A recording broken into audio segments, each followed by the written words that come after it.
Tabii bir yandan hukuki bir mesele, bir yandan siyasi bir mesele, bir yandan toplumsal birçok katmanlara dokunan çok temel bir mesele anayasa. İşte bugün buradaki sunumlardan da bunun çok katmanlı, çok boyutluluğunu aslında görmüş durumdayız. Ben hem hukuki bakışı hem de STK'cı kimliğimle sivil toplum açısından da ve yine belki de işte ortak paydaların, tecrübelerin bir manzumesi olacak şekilde nasıl bir anayasanın iki başlıkla sunumunu gerçekleştireceğim. İlk başlığımda manifesto, temsil ve özgünlükle biraz daha bunun çerçevesi üzerine. İkinci başlığımda da nasıl bir anayasanın alt başlıkları üzerinden de belli başlıkları sizlerle paylaşacağım. Türkiye'de bahsetmiş olduğum emperyal müdahale bir ani rota kırımı oluşturdu. Bu ani rota kırımıyla Türkiye'de hukuk sistemi yatağında akmayan akarsu gibi. Bu metaforu ben önemsiyorum ve sürekli kullanıyorum. Su yatağında akmadığı zaman taşkınlık yapar, tahrip eder, rotasız kalır. Ya da aktığı havzaya bir değer, bir katkı aktamaz. Türk hukuk sisteminde de şu anda biz bu nedenle aslında kendi gerçekliğimiz üzerinden bir havza bu nedenle oluşturmamış durumdayız. Çünkü yatağında akmayan bir akarsu modeliyle karşı karşıyayız.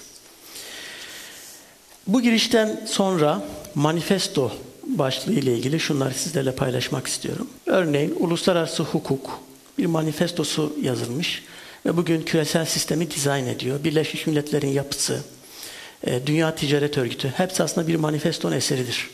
Bunun felsefi arka planına elbette burada girmeyeceğim. Medine Sözleşmesi az önce zikredildi.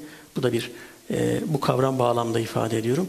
Bir manifestodur. Hukuk sistemimizin manifestosu bize ait olmadığına göre burada bir 100 yıllık muhasebe gerçeğiyle karşı karşıya kalıyoruz. Ve elbette 100 yıllık muhasebenin karşısına 100 yıllık bir inşa projesi koyabilecek miyiz? Yeni bir anayasa burada bu inşanın bir parçası olabilecek mi sorusuyla karşı karşıyayız. Ben bu nedenle öncelikle yeni anayasanın manifestosunun yazılması gerektiğini burada bu vesileyle ifade etmek istiyorum. Evet, bu anayasanın işte bir başlangıç bölümü var. Başlangıç bölümü yeniden yazılabilir. Anayasanın muhtevasında olabilir. Bununla ilgili farklı bakış açılarını, farklı tartışmaları şu anda gündeme getirmeye gerek yok. Ama bir manifesto yazımına ihtiyaç duyduğumuz kendini açık bir şekilde gösteriyor. Temsil kavramının ve tanımlamasının devletle de çok yakından ilgisi var. Burayı önemsiyorum. Yani temsil edilmediğiniz yerde üst aklınız alınıyor. İşte burada bundan önceki sunumlarda da bir Osmanlı tecrübesi, yaşanan o kırılmalardan bahsedildi. Biraz da taarruz eden bir fikriyatla konuşmak gerekirse aslında bu halkın üst aklı yani temsil değerinin alınması bana göre Osmanlı yıkımından daha büyük bir yıkımdır. Çünkü yönetmeyen, bir anlamda göçebe bırakılmış, bir anlamda bu iradesi elinden almış bir toplumun, yönetime katılmayan bir toplumunda halle süreç içerisinde yönetme asaletini kaybettiğini de dikkate almamız gerekiyor. Bu nedenle aslında temsil bu yönle de halkın kendini yönetme iradesini ortaya koyması açısından kıymetli. Bu yönüyle anayasayı kim yaparsa da egemen tabii ki o oluyor. Yani temsil aslında egemene de işaret etmiş oluyor. Toplumsal iradeleri temsil etmeyen anayasalarda bu yüzden biraz zümre temsili devreye giriyor. Manifestosu yeniden yazılmış bir anayasaya ihtiyacımız var. Ve elbette dillendiriliyor bu başlıklar. Bütünle yeni ve sivil bir anayasaya ihtiyacımız var. Burada mevcut anayasanın öngörüldüğü usullere bağlı kalarak yapılacak bir anayasa ne yeni olacaktır ne sivil olacaktır. O darbe anayasalarının halka rağmenliği devreye girecektir. Dolayısıyla mevcut bir anayasayla yapmış olduğumuz yeni anayasa belki sivil olabilir ama halka rağmenliği devam edecektir böyle bir anayasanın. Terörsüz Türkiye Deklarasyonu'yla şu anda aslında mevcut meclisin yapısı dikkate alındığında geniş bir mutabakat ortamının, bir uzlaşı imkanının ortaya çıktığını görüyoruz. Dolayısıyla buradaki birikimi ben önemsiyorum ama 2013 tecrübesini yeniden yaşama ihtimali de hala karşımızda duruyor. Yani hakim kalma ihtimalini olduğunu ifade edebilirim.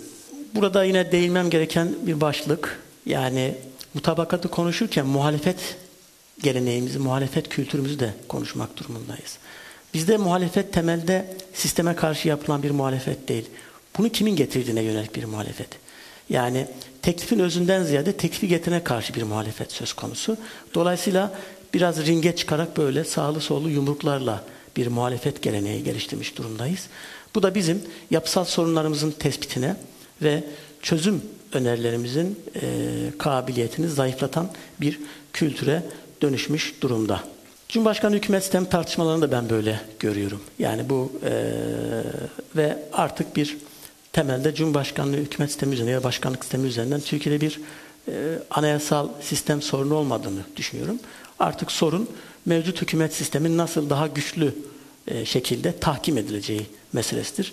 Bunun konuşması gerektiğini daha çok ifade etmek gerekir.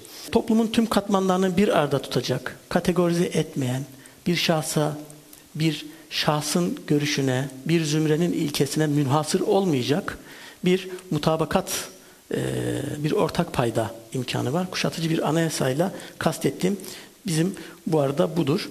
Buradan hareketle 82 Anayasası'nda bu kapsayıcılığı, bu kuşatıcılığı zedeleyen Türklük, Atatürk milliyetçiliği, Atatürk ilke ve inkılapları, laiklik vurguları yerine yeni anayasada daha kuşatıcı ilkelerin, kavramsallaştırmaların, tanımlamaların peşine düşmenin ben bu yolda, yürünen bu yolda bir fayda getireceğine inanıyorum. Bunlar tartışılıyor. İşte Türkiye'li kavramı ve benzeri, millet kavramı gibi tartışmalar var. Girmeyeceğim oraya. İşte Mustafa Kemal'in de anayasa taslağında Türkiye'li tabirini kullandığını biliyoruz. Ama toplum olarak buna hazır değiliz. İşte burada değişimin normalleşmesi devreye giriyor. Yani bir taraftan bizi bugüne getiren süreçlerin geride kalması, bir taraftan kuyruk acısı, bir taraftan evlat acısı, bir taraftan bugüne kadar ötekileştirilmiş, kutuplaştırılmış bu çatlakların giderilmesi, değişimin normalleştirilmesi ihtiyacını beraberinde getiriyor. Dolayısıyla henüz buralarda çok daha hazır olmadığımızı ifade etmek istiyorum. Buradan hareketle 3-4 maddeyle de belki öneriler başlığını, birçok öneriler sunulabilir. Ama en azından ben kendi namıma, şahitliğim adına birkaç başlığı ifade etmek istiyorum. Giriş bölümünün, başlangıç bölümünün anayasada manifestosu yazılmalıdır.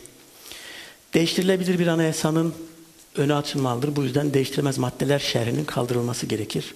Bunun için değişimin normalleşmesi ilkesinden bahsettim. Toplumsal inisiyatif temsil edilmeli. Bunun için sivil toplum unsurlarının hem iradesi hem de değerleri yansıtılmalıdır. Bu yöntem ve içeriğe değinir. Türkiye'li, millet gibi kuşatıcı alternatif kavramlara, tanımlamalara ihtiyaç var.